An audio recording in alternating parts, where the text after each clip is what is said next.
بلکہ ایک روایت امام طبرانی نے بیان فرمائی ہے کہ اللہ کا ذکر اس طرح کرو کہ منافق تمہیں تانا دیں کہ ریاکاری کر رہے ہو، اس انداز کے ساتھ تم اس کا ذکر کرو۔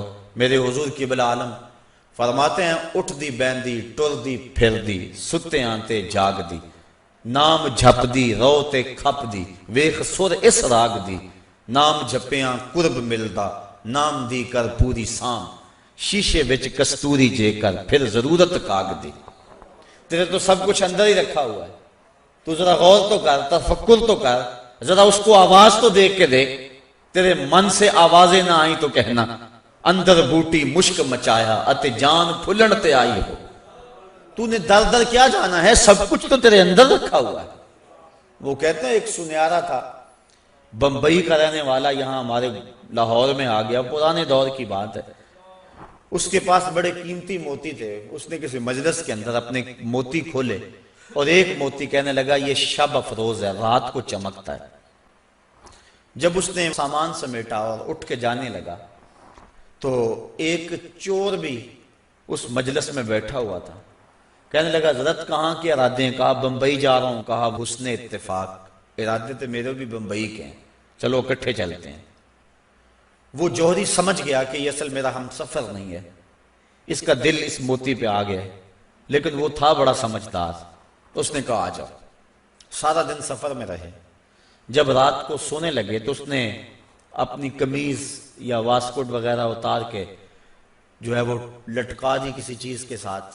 یہ اٹھا اور اس نے نظر بچا کے وہ قیمتی موتی اس کی جیب میں رکھ دیا اور خود بے فکر ہو کے سو گیا۔ یہ چور اٹھا، اس کا سامان ٹولتا رہا، لیکن موتی نہیں ملنا تھا، نہ ملا۔ صبح یہ اٹھا اور نظر بچا کے اس کی جیب سے موتی نکال کے اپنی جیب میں رکھ لیا۔ ناشتے پہ بیٹھے کہنے لگا یار وہ تمہارے موتی کی رات کہیں چمک شمک نظر نہیں آئی؟ جیب میں ہاتھ ڈالا، کہا نہیں یار میرے پاس ہی تھا۔ بڑا حیران ہوا، میں نے تو جیب ٹٹولی ہے ساری رات۔ اگلے دن اس نے سوچا چلو آج میں مزید کوشش کروں گا، اس نے پھر وہی کام کیا، نظر بچا کے اسی کی جیب میں رکھ دیا۔ وہ ساری رات ڈھونڈتا رہا، موتی نہیں ملنا تھا، نہ ملا۔ صبح نظر بچا کے اس نے اپنی جیب میں رکھ لیا۔ صبح ناشتے پہ پھر بات چلی، یار وہ آپ کہتے تھے رات کو چمکتا، اس کی کچھ چمک شمک نظر نہیں آئی؟ کہا یار میری جیب میں ہی تھا۔ 2-4 دن ایسے گزرے۔ ایک دن اس نے عزم کر لیا کہ شاید وہ بغل میں رکھ لیتا ہے، منہ میں رکھ لیتا، کہاں رکھتا، آج تو اس کو میں بیدار بھی یہ ہو جائے تو میں پھر بھی یہ وہ موتی اس سے لے لینا۔ وہ اس کے پاس سے پلٹتا رہا، لیکن وہ مست ہے، اس کو پتا ہے موتی محفوظ جگہ پہ، اور صبح اٹھا نظر بچا کے موتی اپنی جیب میں ڈال لیا۔ اس نے پھر بات کی، اس نے کہا کہ یار وہ میرے پاس ہی تھا۔ اس نے کہا میں آج سچی بات بتاؤں، میں تیرا ساتھی نہیں تھا، میں تو تھا چور، میں تو چور تھا، اس موتی کی غرض میں تیرے ساتھ ہو لیا تھا، لیکن آپ تو میرے بھی استاد نکلے، میں نے بڑی محنت کی، مجھے 3 دن ہو گئے موتی نہیں ملا، میں آپ کو استاد مانا، آپ مجھے بتائیں کہ موتی آپ رکھتے کہاں تھے؟ اس نے کہا میاں تو اوروں کی جیبیں ٹٹولتا رہا، کبھی اپنی جیب میں بھی تو ہاتھ ڈال دیا ہوتا، نہ مسجد وچ نہ مندر وچ، لب یار نو اپنے اندر وچ، سب کچھ تو تیرے اندر ہے، تو اوروں کی جیب میں ٹٹولتا رہا۔ سلطان ابو فرماتے ہیں نہ کر منت تو خواج خضر دی، تیرے اندر آب حیاتی ہو۔ اور کبھی فرماتے ہیں وچے ہی بیڑے وچے ہی چیڑے وچے ہی ونج مہانے ہو، 14 طبق دلے دے اندر تمبو وانگو تانے ہو، سب کچھ تو تیرے اندر ہے۔ اور اقبال کہتا ہے خود ہی کا نشیمن تیرے دل میں ہے، فلک جس طرح آنکھ کے تل میں ہے، یہ سب کچھ تو انسان کے اندر رکھا ہوا ہے، بس تھوڑی سی توجہ کرنے کی دیر ہے۔ دل کی تختی پہ اس کا نام لکھا ہوا ہے۔ میں نے اس نے عرض کیا تھا کہ اقبال نے کہا تھا حکیم نیٹشے کے بارے میں، قلب او مومن دماغش کافر است، اس کا دل مومن تھا، دماغ کافر، لیکن ہر شخص کا دل مومن ہوتا ہے۔ تو اس دل کی ایک ایک پرت پہ رب کا نام لکھا ہوا ہے۔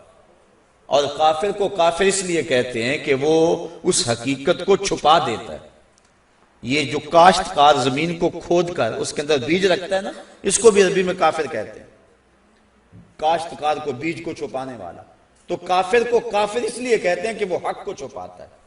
تو ہمارے سینے کے اندر ہمارے رب کا نام موجود ہے، اور دل تو ٹھکانہ ہی اس کا ہے، دل تو بنایا ہی اس لیے ہے کہ یہ اللہ کا عرش بنے، اور وہ فرماتا ہے کہ میں زمین و آسمان میں کہیں نہیں سماتا، مجھے ڈھونڈنا ہو تو مومن کے دل میں تلاش کرو۔